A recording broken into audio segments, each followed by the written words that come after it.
So we're discussing this over the next 30 minutes. Nancy Pelosi's visit to Taiwan. Is USA crossing China's red line? Before we discuss the implications of what this really means for Beijing and the United States, let's first begin with who is Nancy Pelosi and what has been her position on China so far. The US House of Representatives Speaker Nancy Pelosi, whose rumored visit to Taiwan has infuriated China and given the White House a diplomatic headache, in fact has a long history of criticizing the Chinese government.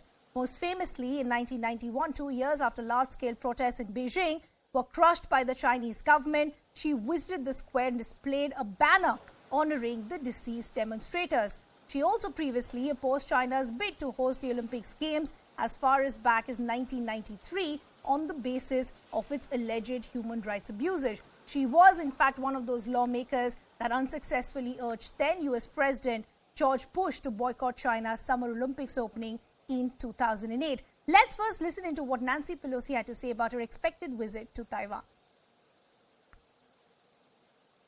I think that it's important for us to show support for Taiwan. I also think that none of us has ever said we're for independence when it comes to Taiwan. That's up to Taiwan to decide.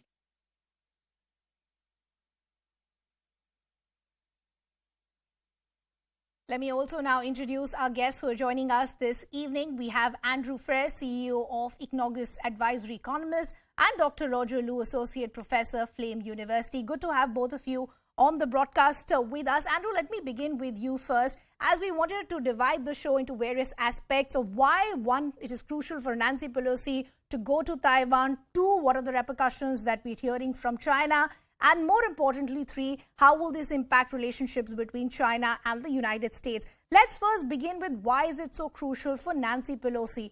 As I pointed out, from unfurling the memorial banner at the square in 1989 to 2019 backing pro-democracy, anti-China protests in Hong Kong, why is this visit so crucial for Nancy Pelosi?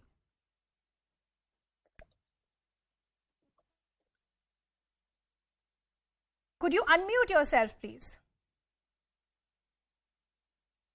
Andrew, could you unmute yourself, please?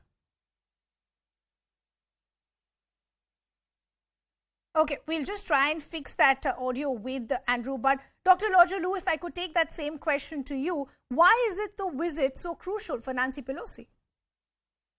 Well, I think the visit of Nancy Pelosi to Taiwan is so crucial now is that, well, we have to consider the timing of the dynamics between US and China in the past few years.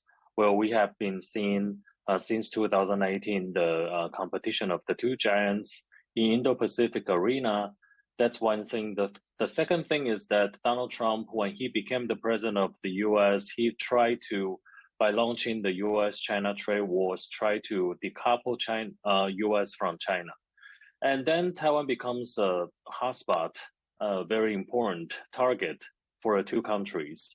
And for the past few years, the US has been passing a lot of the laws supporting the relationship between Taiwan and the US. But after Joe Biden became the president, although he has been put much emphasis on promoting the Indo-Pacific strategy, but the US credibility in the international politics has been questioned by a lot of its allies and its enemies as well.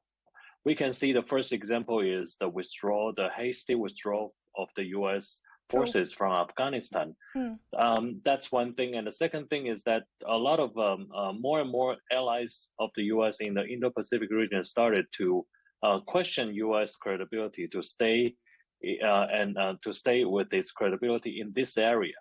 And Taiwan now becomes a touchstone, we can say that. So the US has the challenge that first, it has to show its determination to stick to the Indo-Pacific region, but it has to be operating very careful not to unnecessarily provoke China. Yeah, so because can this actually become a diplomatic headache for the United States at this point? Because reactions within the United States actually are divided, and I'll get to that in just a bit. But Roger, I also want to understand, as far as an overview is concerned, do you think at this point China will just stick to the mind games, or do you think a real invasion is also a possibility? Well, the real invasion depends on what kind of scale that you are talking about. A total scale invasion of the main island of Taiwan is hard. It's always very difficult for China, although China has been built up militarily in the recent years.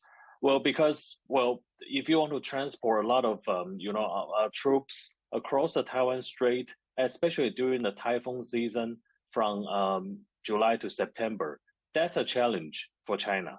And secondly, you have to consider that Xi Jinping is facing his power transition. The crucial period will be taking place in the 20th CCP, Chinese Communist Party's Congress in November, October.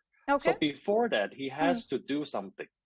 He has to have some achievements politically, domestically, and diplomatically. But he has to do that without overthrowing everything. So now it's a time for he to be prudent. So for Xi Jinping, the best scenario is to create some kind of tension that he can reap from the benefit from it, but without ruin everything. So to take on Taiwan will be the best thing. So he is now, I think, creating some kind of controllable situation for himself to escalate the military level and the tension between China and the U.S. That's an interesting point that you're making, and I'll get to that in control. just a bit. That will we actually see China escalating, or will it just restrict itself to the optics and the mind games as of now, considering the fact we've seen something very similar as far as a miscalculation by Russia when it invaded Ukraine. But as I